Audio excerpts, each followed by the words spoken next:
Hi, and welcome again to another edition of Market Analysis for today, May 21st, Wednesday, 21st of 2025.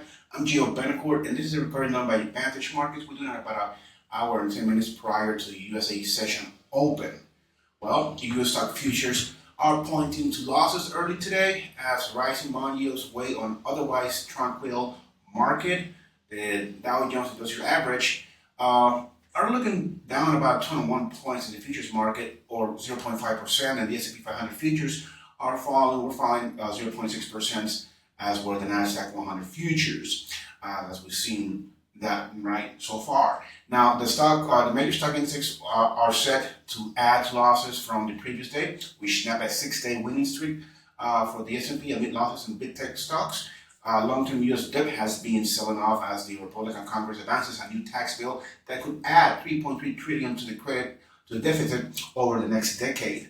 The benchmark 10-year Treasury yield stood at 4.522% early today, taken up from the previous day. Meanwhile, the dollar index, which measures the dollar against a basket of currencies, was down to about 99.65, its lowest level in 2 weeks. Amid limited data to work with, the market discussion can remain centered on the U.S. fiscal trajectory for now. Today, the Treasury's 20-year bond sale might garner more attention than usual to gauge investor appetite for U.S. credit. On the energy front, the oil prices were gaining today following a report that U.S. intelligence suggests Israel is preparing to strike Iranian nuclear facilities.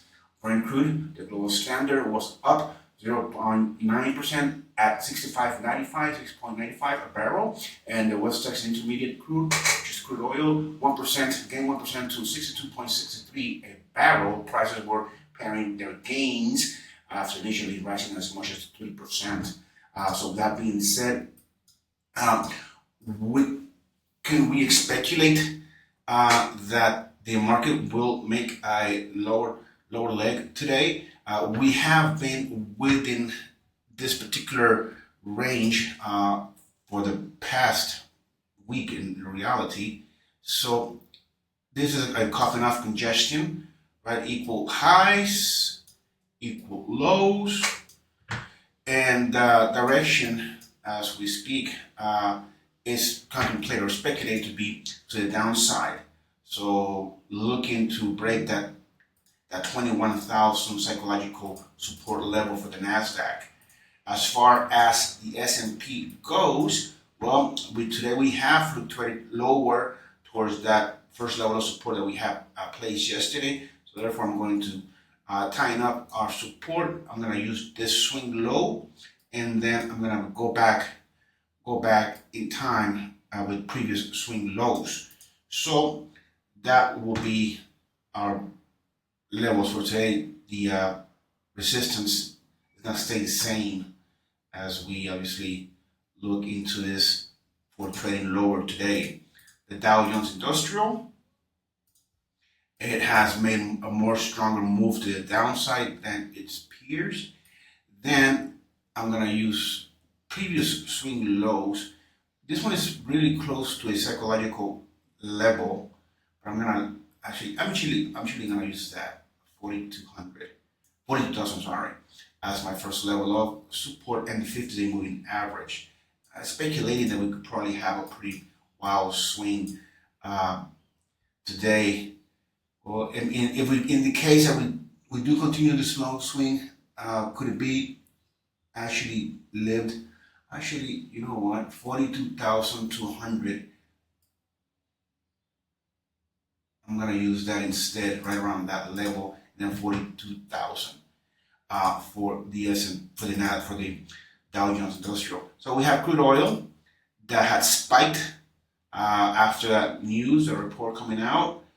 So therefore, the upper bound or band is going to be used, and I'm going to use again that swing high. And you want to keep your eye on the 50-day moving average, which is right above the market right now. So that would be used. That could be used as a dynamic level of resistance. So this could be profit taken. Okay, $64 is psychological value. So let's see if that will continue.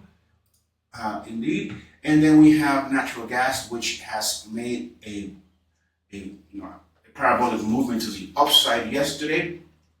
So we're going to be using the 50-day moving average in this case. We are going to be doing that. And then I'm going to use 360 psychological value as my second level of resistance. And then support, I'm going to use right about, well, you see, we can use, so the swing low is 3.305, 3.305.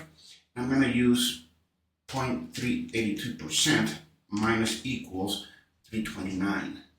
So I'm going to use 329 as 329 as a probable level of support. And then the second one, I'm going to use that swing high for it. Then we have here our levels. Then gold. So yesterday we spoke about gold being in a ascending triangle after this move lower, finding its low, and it has capitulated. So we've seen that gold is rallying. Obviously, also after this news, safe haven asset, gold has always been that. So where we can use, actually I'm gonna use 3380. And then for support, 3260, first level of support. And then yesterday's open around there as our second level of support for gold. So trajectory, can we speculate that we are entering a uptrend? Well, we are basically so far doing our second day of higher highs, higher lows. So we need obviously to close today in that perspective to become and to speculate a new trend in gold. Then we have silver that also has made a nice parabolic movement to the upside. 3340 is going to be that first level of resistance.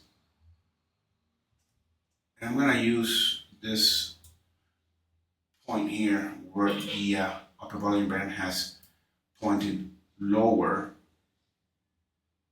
and using, actually I'm going to use this level,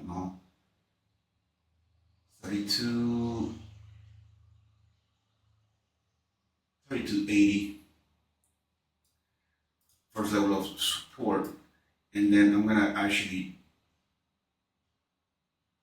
do right between the moving averages, or the medium and the 50 moving average as a second. So we're looking for another leg up in silver. Copper had a pretty wild swing yesterday, but it did close in the green. Let's see if it'll be able to break out of this range. So therefore, I'm gonna use this level right here as my first level of resistance, and my second one will be that previous swing high. Support 460 is right there. So let's see if that will be the case for copper to find buyers around that level. And then I'm going to use this level as my second. I'm contemplating, or speculating better yet, a move to the upside. Bitcoin has obviously broken out of that copper congestion, and it has fluctuated towards our second level of resistance. So therefore, let's use our top one-year band, and then today's swing high as our second one. I'm going to use actually yesterday's open and 104, which is basically yesterday's swing low, around there, 149, but 104,000 for Bitcoin. Let's see if it'll make another leg up. The euro has taken off. So using this previous high and then 114,100. The 20-day or the medium of the Bollinger Band is right below the market, but that's where the market actually rebounded from, off 112.5. And I'm gonna use this area here as my second one. It kind of coincides with yesterday's swing low and last week's Friday swing high. So we're looking for another leg up, looking to continue higher. The pound has also rallied. So therefore, I'm actually gonna use, if you want to actually value, so this swing high, or this high was 1.34689. When I'm times that times 0.382% plus to add it, so that's going to give me 135.20. 135.20. I'm going to use that as my second level of resistance. 135.20 and 3. There we go. So 133.5 is going to be my first level of support, and then the medium of the Bollinger Band or the 20-day moving average. And the dollar index has fluctuated below our level of support that we have placed yesterday. So 99,100 is going to be that level. And then as resistance, I'm going to use that 20-day moving or the medium of the Bollinger Bands. So there we have it. Should we continue to see, it did open gap down, dollar index. So should we continue to see the dollar index continue to move lower, we'll see a nice bump or a continuation of the move higher on the currencies and gold. So that's it for me today. Have a great trading day, and I'll see you tomorrow.